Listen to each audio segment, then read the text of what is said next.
I'm going on a drive to get some food, and I tried to turn the camera around on myself, but it was completely dark. So I thought, maybe we'll just look out this view while I talk to you. I want to talk about, COVID has obviously made a negative impact, or in some cases positive, on the market, on everything.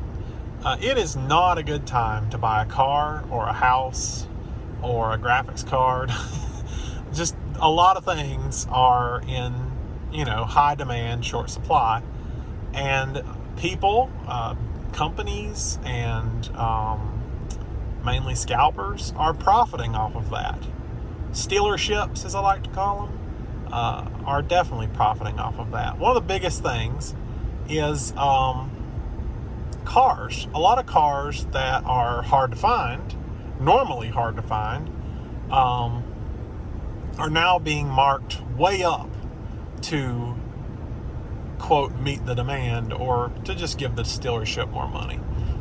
That's one of the biggest things right now. The Jeep Grand Cherokee L just came out, and as soon as it was announced, I ordered one. I still haven't gotten it, but who knows when that's going to happen. But some dealerships are getting them in stock, and some are trying to add $5,000, $10,000, sometimes even $20,000 to the price tag to say, oh, it's a market adjustment. We had the same problem when I was looking at trucks. And I'll go ahead and tell you now, I don't do market adjustments. If I was going to buy a truck, it was going to be, I'm going to buy this truck, and I may pay you sticker because I realize it's hard to get it right now, and I'm probably not going to get a $12,000 discount like I got on my other truck. But in the meantime, I'm not going to pay you anything above sticker. So I went through a few places that tried that game, and I walked away, and, that's how that went. I don't know if they eventually came off that markup or if some idiot went and paid it, but don't pay it. Giving them the idea that they can means that they will continue to. And it's a bunch of crap. Same thing with buying a house. Housing right now is crazy. Hard to find, and the prices are up there. If you go look on the market now, you may find houses listed for, say, $450, for example, that would have been listed for $400 a year ago. And rather than someone coming up and saying, well, I'll give you $420 for it, and then the offer being accepted, that's no longer a thing. We're now looking at people making offers above the asking price, and then they're still having to compete with other people to buy the houses. Now, that's not entirely the fault of the sellers, because the buyers are doing it too. And that is absurd. Why are you doing that? Now, I'll tell you some really important facts about doing that. One of the biggest ones is you have to get the house appraised if you plan on getting it on a loan.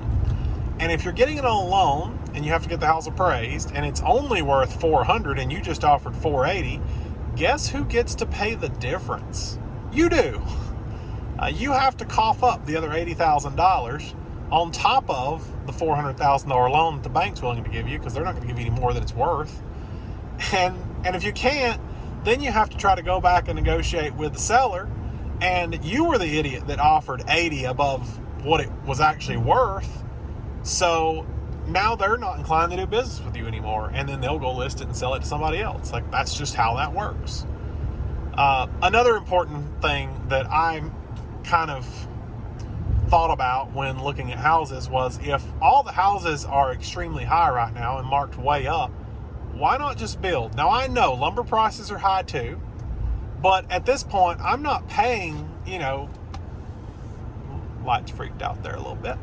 I'm not paying $100,000 more for a house just because the lumber prices are up. In fact, whenever they gave me the quote for my house, it was only about $30,000 more than the original quote a year ago, 2019, 2 years ago.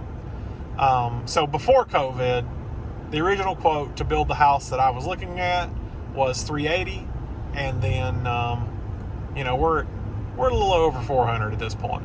But $30,000 is not that big of a deal compared to $80,000 when you just over offered for a used house. I'm talking about a brand new newly constructed, nice house versus something that, maybe 10, 20 years old, may have problems, we don't know. Yeah. So I think the biggest problem, so years ago, there was I don't know what you would call it, a market boom where people thought they could go buy houses like crazy, and the interest rates were really low, and everybody went in debt for a house, and nobody could afford that house. And then there was a huge influx of foreclosures, and the market crashed, and I think that was around 2008 or so. Anyway, now we're doing it again.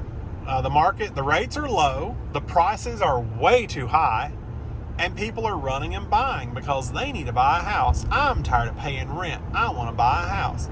Like, that mentality, I get it, but it's not the way you need to go, especially if you're broke. Don't buy a house if you're broke, because you never know what could go wrong. You're going to go take your $1,200 a month rent payment, and you're going to try to turn that into an $800, $900 a month house payment, and then your hot water heater fails. And sure, a hot water heater is only $1,000, and now you've got to pay a plumber $1,000 to come replace it, and whatever else they've got to do. Oh, but when it failed, it leaked, and it just got the whole inside of your house and insulation wet. Now you've got black mold. Well, now you've got to replace the flooring that it destroyed. You've got to get all the mold out, or it's going to kill you. I mean, there's just a lot of things that will come up when you're broke, especially when you're broke on a house that you can't afford. And you will have to pay for all of that. There's no landlord to call and say, hey, my hot water heater busted. It's your job. And sure, maybe you could go a few months without hot water because you're broke, but that's only going to make the mold problem worse. That's going to make everything worse. So, don't buy a house if you can't afford it. That's really where I'm going with that. I get you're going to save a little money versus paying rent, but you got to know that money is going to stretch far enough to get you where you need to go, and it usually don't. You have to plan for the worst possible thing, and when it happens, you have to be ready, and it will happen. It's not if, it's when. It will happen. So, I'm not going to say that a new construction home has no problems. I feel like a new construction home would be less likely to have problems because it is new, but things will go wrong. Luckily, if you use a general contractor, which is going to cost you some money, by the way, if you use a general contractor, then he did everything for you. So not only do you have your manufacturer's warranty of whatever you have that just blew, like a hot water heater, but you have that general contractor to come, warranty the work because he put it in. So you get a little bit of help there. It's better than walking into a house blindly. I would compare buying a used house versus a new house to buying a new car versus a used car. Things can go wrong with new cars, but at least you have a little bit of a warranty on that new car, whereas a used car, you're stuck with it. If you buy a car today that is out of warranty and the engine or the transmission blows, either way, that's you got to pay for it. So that's my tip for the day. Just know what you're doing, and in this market, just keep renting. Wait till it goes back down. It will go back down, especially with what's going on right now. The market is probably going to crash again because they're giving loans to people who can't afford them at stupid low interest rates.